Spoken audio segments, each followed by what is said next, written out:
Welcome back to The Explainer. Today, we're diving into the most relentless, awe-inspiring machine inside your body, the human heart. I mean, think about it for a second. This organ beats around 100,000 times a day, every single day of your life, never once asking for a break. We're going to break down the complex science of how this biological engine works, and more importantly, how it fails. We'll look at the vital differences between a heart attack and a cardiac arrest, and we're going to equip you with some absolutely crucial, real-world life-saving skills. All right, let's dive into this incredible machinery. So, here's our roadmap for today. We'll start by looking at the body's highway system and trace the actual flow of blood. Then, we'll look at a heart attack, which is basically a plumbing problem. Next up is cardiac arrest and electrical failure. After that, we'll decode the ECG and wrap the whole thing up with those crucial first aid steps you absolutely need to know. Kicking things off with Section 1, the body's highway system. To really grasp the emergencies, we've got to understand the basic layout of the cardiovascular system first. So, we're dealing with two main fields of study here. Cardiology, which you probably know, is the study of the heart itself, and angiology, which is the study of our blood vessels, the arteries and veins. Now, to remember angiology, our source shares a pretty fun mnemonic that Indian medical students use to make this dry terminology stick.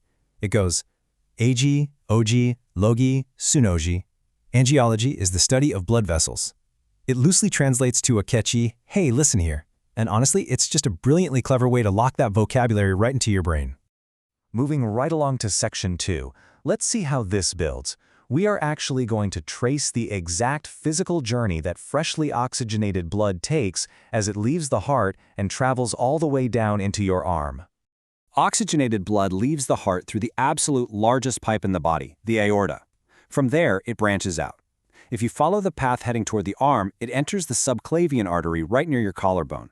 As it moves into the armpit area, it becomes the axillary artery and then travels down into the main part of the arm as the brachial artery.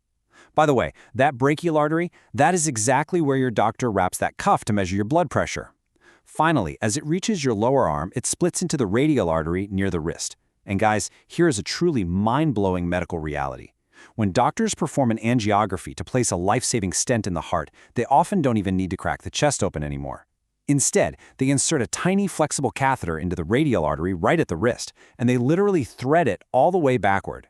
They push it up through this exact same route, through the radial, the brachial, the axillary, the subclavian, and straight into the aorta until they reach the heart. It is an absolute marvel of modern medicine.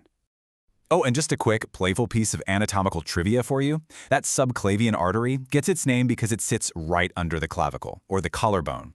Historically, in European and Greek cultures, the clavicle was famously referred to as the beauty bone. Meanwhile, in Rajasthan, India, it's called the hasli, which is actually the exact name of a stunning traditional ornament worn right over that very bone.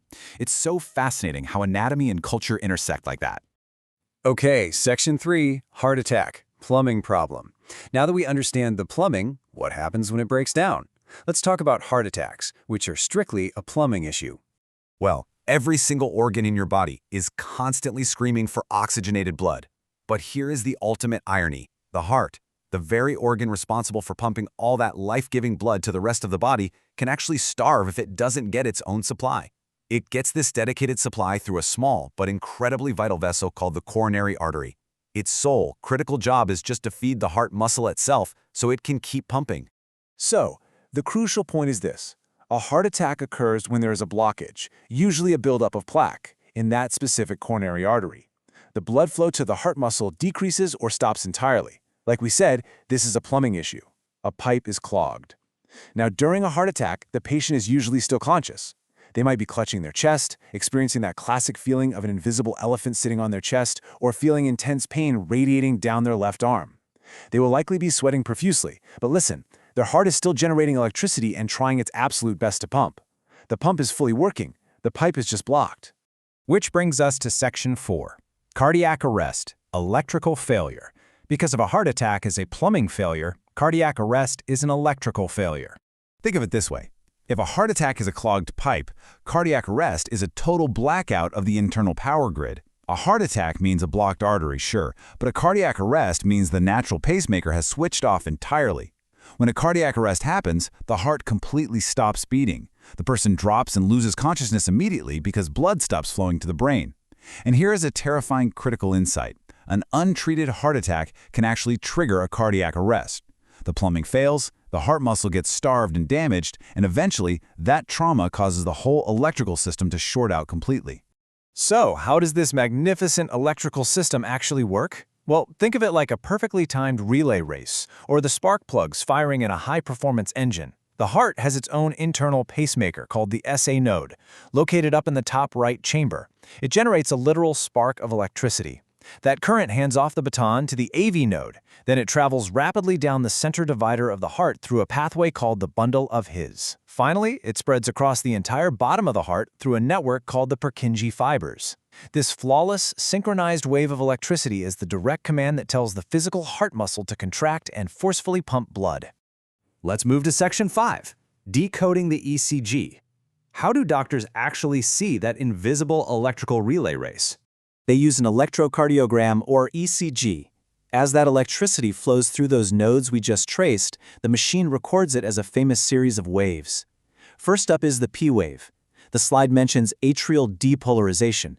That's just the fancy medical term for the electrical command telling the top chambers of the heart to physically contract. Then comes the massive QRS complex. Notice how big that spike is? That represents ventricular depolarization.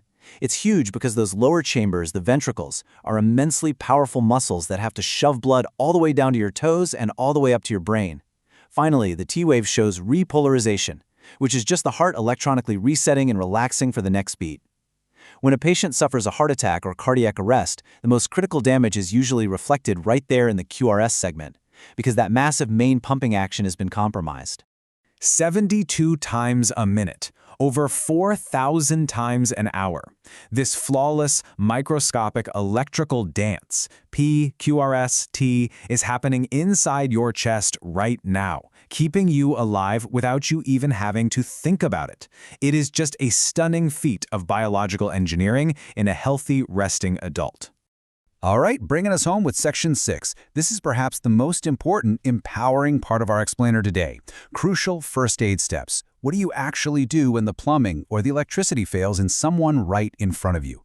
Let's start with what not to do, because honestly, there's an alarming amount of bad advice out there. You might have heard bizarre, persistent myths, like forcing someone to smell dirty shoes to wake them up. Yeah, spoiler alert, that does absolutely nothing.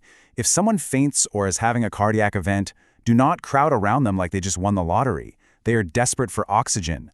Do not aggressively splash jugs of water on their face. And if their jaw locks up, which, by the way, is just a natural fear response of the nervous system pulling blood away from the extremities, never ever try to force a spoon into their mouth to pry it open. You could severely injure their teeth or cause them to bite off their own tongue. Instead, do this. First and foremost, call an ambulance immediately. Time is muscle, people. The longer you wait, the more heart tissue dies. Second, if they are conscious but experiencing a heart attack, make them sit calmly on the side of the road or a chair. Why sit? Because sitting drastically eases the workload on the heart compared to laying flat. Loosen any tight clothing around their neck and chest to open up the airway. And finally, physically keep crowds away to ensure they have plenty of fresh, flowing air to breathe. Now, if the person is a known heart patient, they might carry a specific, tiny medication with them. Our source brilliantly compares it to the Sanjeevani Booty. You know, that legendary glowing herb from ancient epics known to bring the dying back to life? Well, that modern-day miracle medication is nitroglycerin. Here is the incredible science behind it. Nitroglycerin is administered sublingually, meaning you place it right under the patient's tongue. By going under the tongue, it completely bypasses the stomach and hits the bloodstream in seconds. Once it's there, it converts into nitric oxide. Nitric oxide is a powerful vasodilator. It basically acts like an instant chemical roto-rooter, immediately relaxing and widening those blocked-up pipes. It opens the blood vessels wide, allowing the trapped blood to finally flow past the plaque blockage and rescue that choking heart muscle. You'll also hear about aspirin as a common first aid step. It acts as a blood thinner by reducing platelets, which helps sticky blood slip through narrow, clogged arteries. But our source provides a massive, incredibly important warning here. Never blindly self-medicate with aspirin for general aches or fevers if viral diseases like dengue or chikungunya are going around your area.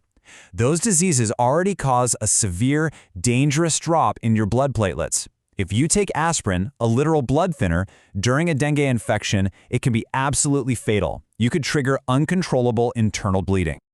We've explored the highways of the body, the vital difference between a blocked plumbing pipe and a total electrical blackout, and the exact science of emergency first aid. Now you know the science behind every single heartbeat. But the real question is, will you know how to act when seconds count? Keep this knowledge fresh in your mind. Share it, because someday you just might be the person in the room who saves the life. Thanks for joining me on this explainer, and I'll catch you next time.